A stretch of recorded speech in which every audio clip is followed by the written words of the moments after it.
Assalamualaikum warahmatullahi wabarakatuh.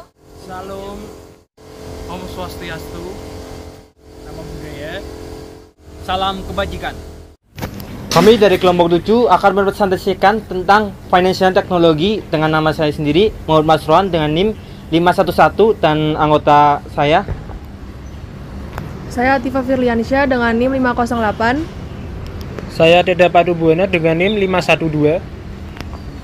Saya Marsadia Benardi dengan NIM 513. Saya Muhammad Fadil Skolo dengan NIM 510. Oke, selanjutnya akan dipresentasikan melalui anggota kelompok kami. Fintech merupakan hasil gabungan antara jasa keuangan dengan teknologi yang akhirnya mengubah model bisnis dari konvensional menjadi moderat. Yang awalnya dalam membayar harus membawa uang cash dan bertatap muka, sekarang bisa dilakukan di mana saja dengan waktu hitungan detik. Selanjutnya ada dasar hukum penyelenggaraan finansial teknologi dalam sistem pembayaran di Indonesia. Yang pertama ada Peraturan Bank Indonesia Nomor 18/40/PBI/2016 tentang penyelenggaraan pemrosesan transaksi pembayaran. Yang kedua ada Surat Edaran Bank Indonesia Nomor 18/22/DKSP perihal penyelenggaraan layanan keuangan digital. Dan yang terakhir ada Peraturan Bank Indonesia Nomor 18/17/PBI/2016 tentang uang elektronik.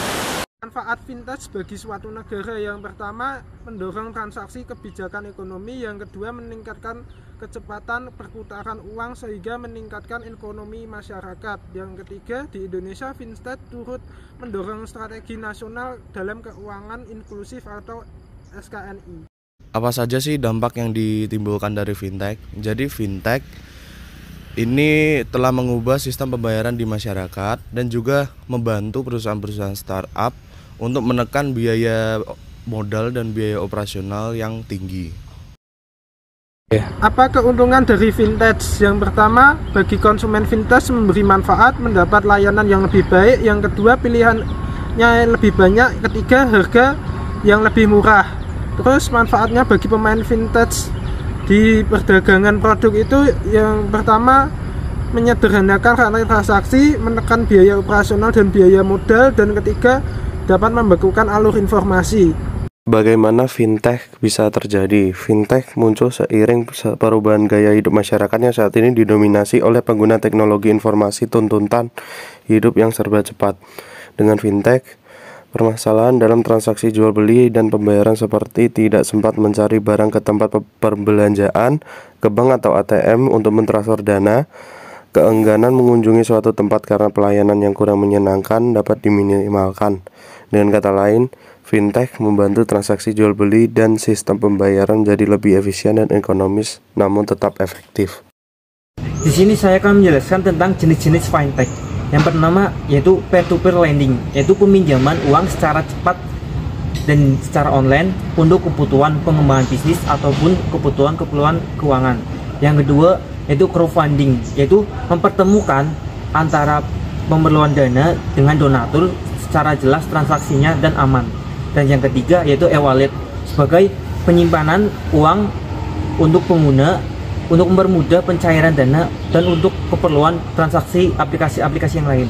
Dan yang keempat yaitu microfinance, yaitu peminjaman uang dari masyarakat menengah dan ke bawah untuk keperluan keuangan ataupun keperluan kehidupan.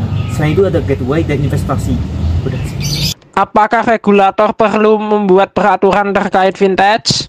Kuatnya arus teknologi dalam sistem pembayaran mendorong Bank Indonesia sebagai Bank Sentral Republik Indonesia untuk memastikan lalu lintas pembayaran yang telah terpenetrasi oleh teknologi tetap berjalan dengan tertib, aman, serta mendukung pilar-pilar dalam pencapaian visi dan misi Bank Indonesia.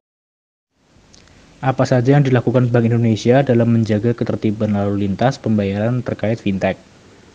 Dalam hal penyediaan pasar bagi pelaku usaha, Bank Indonesia memastikan perlindungan terhadap konsumen, khususnya mengenai jaminan kerahasiaan data dan informasi konsumen lewat jaringan keamanan siber. Dalam hal tabungan, pinjaman, dan penyertaan modal, Bank Indonesia mewajibkan setiap pelaku usaha untuk patuh kepada peraturan makroprudensial, pendalaman mengenai pasar keuangan, sistem pembayaran sebagai pendukung operasi dan keamanan siber untuk menjaga data dan informasi konsumen. Dalam hal investasi dan manajemen risiko, Bank Indonesia juga mewajibkan setiap pelaku usaha untuk patuh kepada peraturan makroprudensial, pendalaman mengenai pasar keuangan, sistem pembayaran sebagai pendukung operasi dan keamanan siber untuk menjaga data dan informasi konsumen. Dalam hal pembayaran, penyelesaian atau settlement dan clearing Bank Indonesia memastikan perlindungan terhadap konsumen, khususnya mengenai jaminan kerahasiaan data dan informasi konsumen lewat jaringan keamanan siber. Bagaimana peran fintech dalam sistem pembayaran? Dalam hal ini, fintech mampu menggantikan peran lembaga keuangan formal seperti bank. Dalam hal sistem pembayaran, fintech berperan dalam 1. Menyediakan pasar bagi pelaku usaha. 2. Menjadi alat bantu untuk pembayaran, penyelesaian atau settlement dan clearing. 3. Membantu pelaksanaan investasi yang lebih efisien.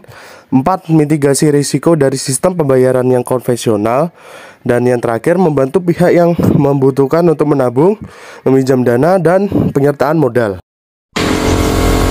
Sekian presentasi dari kelompok 7 tentang financial technology.